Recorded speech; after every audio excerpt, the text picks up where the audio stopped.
வணக்கம். This is Angelan. இன்னைக்கு உங்களுக்கு நான் மல்டி லெவல் மார்க்கெட்டிங் பற்றி சொல்லி தரப்போகிறேன்.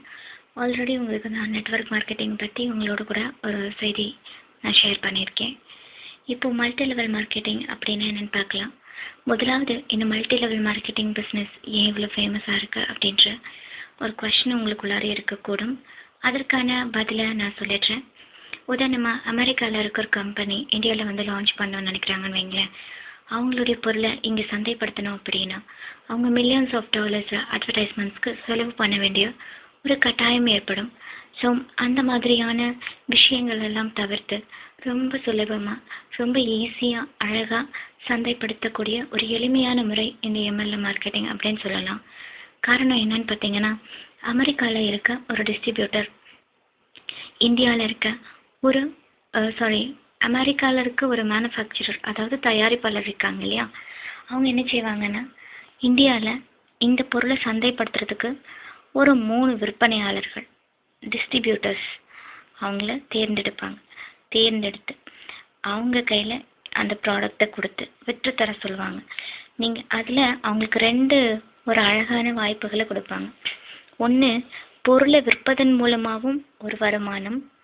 இன்னொன்று, விற்பனையாளர்களை சேர்ப்பது மூலமாகவும் ஒரு வருமானம் அப்படின்னு 2 விதமான இன்சென்டிவ்ஸ் முறைகளை அவங்களுக்கு கொடுக்குவாங்க. ஸோ அதனால் என்ன செய்வாங்க, இந்தியாவில் இருக்கிற அந்த 3 டிஸ்ட்ரிபியூட்டர் அவங்களுக்கும் கீழே சந்தைப்படுத்துறதுக்கு புதுசாக நிறைய பேர்த்த சந்தைப்படுத்தக்கூடிய ஆட்களை ஜாயின் பண்ணி விடுவாங்க. அப்போ என்ன செய்வாங்க, இந்த அமெரிக்காவில் இருக்கிற பொருள் இந்தியாவுக்கு வந்து இவங்க மூலமாக துரிதமாக விற்பனை செய்யப்படும். எத்தனை பேர் சேர்றாங்களோ, எத்தனை பேர் விற்பனையாளர்கள் ஆகுறாங்களோ, அவங்க மூலமாக அவ்வளோ ப்ராடக்ட்ஸ் வந்து இந்தியாவில் விற்பனை ஆகிக்கிட்டே இருக்கும். அதன் மூலமாக இந்த கீழே சேர்றாங்க பார்த்தீங்களா, அதாவது இந்தியாவில் இருக்கிற அந்த விற்பனையாளர்களுக்கு கீழே புதுசாக சேரும் விற்பனையாளர்கள் எல்லாமே டவுன்லைன் அப்படின்னு சொல்லுவாங்க. ஏன் டவுன்லைன் அப்படின்னா, இப்போது அவங்களுக்கு கீழே சேர்ந்தாங்க அப்படின்னா, உதாரணத்தில் சொல்லணும் அப்படின்னா, நான் வந்து அமெரிக்காவில் இருக்கிற தயாரிப்பாளர்கிட்ட இருந்து ஒரு பொருளை இந்தியாவில் சந்தைப்படுத்துகிறேன். நீங்கள் என்கிட்ட இருந்து வாங்கி அந்த பொருளை விற்பனை செய்கிறீங்க. இப்போது நீங்கள் விற்பனை செய்யும் போது நீங்கள் ஜாயின் பண்ணுறீங்க இல்லையா, நீங்கள் ஜாயின் பண்ணுற லைனுக்கு பேர் டவுன் லைன்.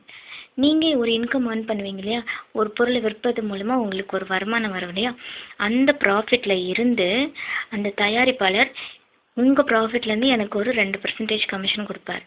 நான் விற்பது போக எனக்கு வரும் பணம் இல்லாமல் உங்களை சேர்த்து விட்டதுனால நீங்கள் விற்பதுக்கும் சேர்த்து எனக்கு அதுலேருந்து ஒரு கமிஷன் வந்துக்கிட்டே இருக்கும். அப்போ இது எவ்வளோ நல்ல மெத்தட் அப்படின்னு உங்களுக்கு புரிந்திருக்கும்னு நான் நினைக்கிறேன். அதனால தான் வளரும் நாடான இந்தியாவில் நிறைய பேர் அடிஷ்னல் இன்கம், வருமானத்தை பெருக்குவதற்காக தங்களுக்கு கிடைக்கக்கூடிய நேரத்தில் தான் வேறு ஒரு வேலையை பார்க்க முடியும் அப்படின்ற பார்ட் டைம் ஜாபுக்கெல்லாம் போகக்கூடிய சூழ்நிலை இல்லை அப்படின்றவங்கெல்லாம் இந்த மாதிரியான தொழில்களை பெரும்பாலும் தேர்வு செய்து கொள்கிறாங்க. அப்படி வளரும் நாடான இந்தியாவில் இப்படிப்பட்ட ஆட்கள் நிறைய பேர் பெருகும் பொழுது இந்த ப்ராடக்ட்ஸும் இந்தியாவில் ரொம்ப வேகமாக பரவிக்கிட்டே இருக்குன்னு சொல்லலாம். உதாரணமாக ஓரிஃப்ளேம், அதுக்கப்புறம் ஆம்வே, டப்பர்வேர், ஹெர்பா லைஃப், இந்த மாதிரி புது ப்ராடக்ட்ஸ் தன்னுடைய எம்எல்எம் சாம்ராஜ்யத்தை இந்தியாவில் நிறுவிக்கிட்டே இருக்குது. அதனுடைய சான்றாக சொல்லணும் அப்படின்னா, மதுரையில் ஆம்வே தன்னுடைய தயாரிப்பு தொழிற்சாலையை வெகு விரைவில் நிறுவ இருக்குது அப்படின்னு சொல்ல நியூஸை வந்து நீங்கள் படித்திருக்க முடியும். ஸோ அதன் மூலம் தெரிந்திருப்பீங்க இந்த எம்எல்எம் எவ்வளோ பவர்ஃபுல் ரோல் ப்ளே பண்ணிக்கிட்டு இருக்குது அப்படின்னு. இது வந்து எளிமையான மெத்தட் ஆஃப் செல்லிங், ஆல்சோ தயாரிப்பாளருக்கு ஒரு மிக சிறந்த மெத்தட். இதன் மூலம் இந்தியா மாத்திரம் இல்லை, நான் ஒரு உதாரணத்துக்காக இந்தியாவை சொன்னேன், சர்வதேச அளவில் தன்னுடைய வியாபாரத்தை ஸ்தாபித்து கொள்ள முடியும் ரொம்ப குறைவான செலவு மூலமாக. அதுதாங்க இந்த எம்எல்எம் மெத்தட்.